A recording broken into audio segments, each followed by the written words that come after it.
Theorem 6.6 is an easy one, है ना। हम इसको ओरली करते हैं। Lines which are parallel to the same line are parallel to each other. For example, आपको एक लाइन दे रखी है, लेट्स से एम, और इसके पैरेलल आपको क्या दे रखा है, एक लाइन दे रखी है। आपको लाइंस की बात कर रहे हैं ना, दुनिया भर की लाइन हो सकती है टू द सेम लाइन। तो यहाँ पे जो सेम लाइन है हम उसको एम कर रहे हैं, और दुनिया भर की लाइंस जो है हमारे पास उसको मैं ए और बी कर ले रहा हूं यहाँ पे, ठीक है। दो ही लाइन मान के चल रहा हूं मैं। तो गिवन लाइन हमारे पास एम है, और हमारे पास दुनिया भर की लाइंस हैं जो इस एम के पैरेलल हैं। मतलब एक लाइन आपकी ए ले लीजिए which is parallel to M, और एक लाइन क्या ले लीजिए, बी ले लीजिए which is again parallel to M, ठीक है।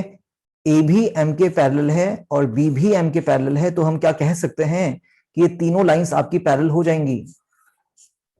देखिए क्या लिखा जाता है यहाँ पे, A is parallel to M, ये आपको दे रखा है, B is parallel to M, ये भी आपको दे रखा है। तो अगर दो लाइन किसी गिवन लाइन के पैरेलल होती है तो इट इंप्लाइज तीनों लाइन पैरेलल होंगी। A is parallel to B is parallel to M, A भी एम के पैरेलल, बी भी एम के पैरेलल। तो इसको हम ओरली करते हैं, है ना। This theorem is not asked in the examination, ये आपको नहीं पूछी जाती है जनरली, और पूछी भी जाएगी तो आप बहुत इजीली इसको वेरीफाई कर सकते हैं। बस इतना सा काम करना है आप लोगों ने। एक लाइन एल एम के पैरेलल दे रखा है, एक लाइन बी एम के पैरेलल दे रखा है, तो हम क्या कह सकते हैं कि तीनों लाइन आपस में पैरेलल हैं। अगर आपको करना ही है, थोड़ा और समझना है, तो देखो ये एंगल क्या एक्स वाई इक्वल होंगे, ठीक है, क्योंकि ए एम पैरेलल थे, तो एक्स और वाई आपके कौन से एंगल्स हो गए, अल्टरनेट इंटीरियर एंगल्स, तो ये इक्वल होते हैं। सिमिलरली हम क्या बोल सकते हैं यहाँ पे कि अगर हमारे पास एम और बी लाइंस पैरेलल थे, तो जो वाई एंगल है क्या वो हमारा जेड के इक्वल होगा।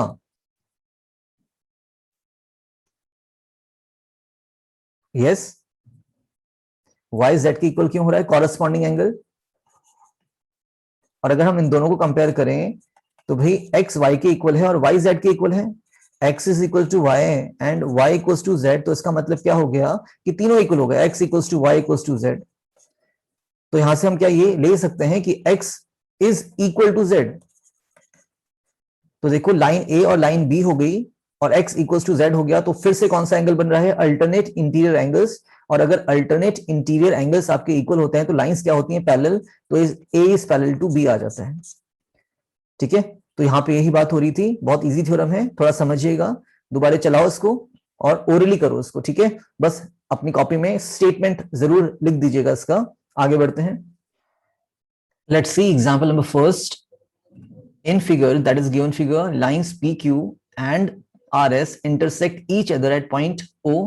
एक लाइन आपके पास PQ है और दूसरी स्ट्रेट लाइन जो है वो आपके पास RS है, और दोनों ही इंटरसेक्ट कर रही हैं कहां पे, O पे, ठीक है।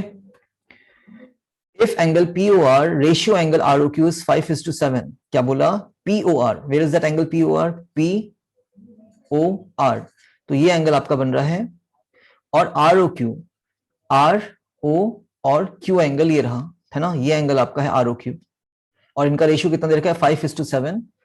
तो यहाँ पे हम क्या अज्यूम कर सकते हैं कि ये हमारा एंगल 5x हो जाएगा POR, और जो ROQ है वो हमारा 7x हो जाएगा। क्यों, क्योंकि रेशियो दे रखा था। तो पहला एंगल हमारा 5 पार्ट्स में बनेगा और दूसरा एंगल हमारा 7 पार्ट्स में बनेगा। हमें यहाँ पे कॉमन मल्टीपल नहीं पता, we don't know the value of x, है ना। हम क्या बोल सकते हैं, सिंस PQ is a line, तो इट इंप्लाइज जो आपका 5x प्लस 7x होगा, क्या वो 180 होगा। Yes, that is linear pair.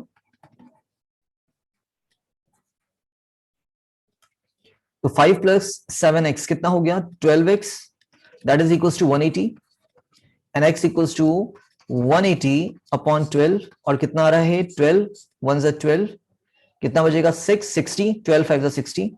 तो x की वैल्यू कितनी आ गई बच्चे, 15 आ गई। x comes out to be 15, ठीक है। अगर x 15 आ रहा है तो इट इंप्लाइज आपको जो 5x होगा, दैट इज एंगल POR, वो कितना हो जाएगा, 5 into x, that is 5 into 15, and 15 5 is 75 degree.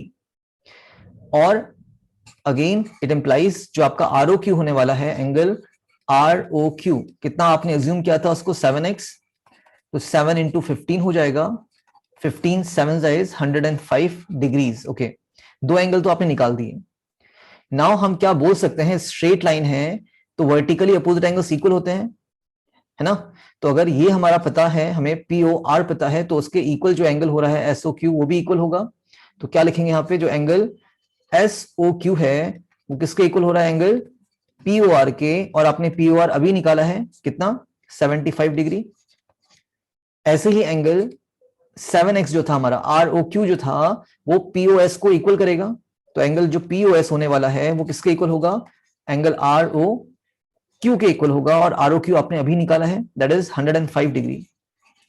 तो यहाँ पे हमारे चारों ही एंगल्स निकल के आते हैं, find all the angles he was saying, तो हमने ये निकाल लिया। तो वेरी इजी एग्जांपल। देखो तरीका आपको आना चाहिए कि किस तरीके से आप अपनी एक्स की वैल्यू निकाल रहे हैं, फिर उसके अकॉर्डिंग आपने जो अज्यूम किया था उन दो एंगल्स को आपने निकाला, और यहाँ पे ये एंगल्स इक्वल हो रहे हैं। एंड इसका रीजन क्या था, हमने रीजन लिखा नहीं है यहाँ पे, तो put the reason, these are vertically opposite angles. ठीक है, आप लिख सकते हैं इसको, वर्टिकली ऑपोजिट एंगल्स। ठीक है, नोट इट डाउन, आगे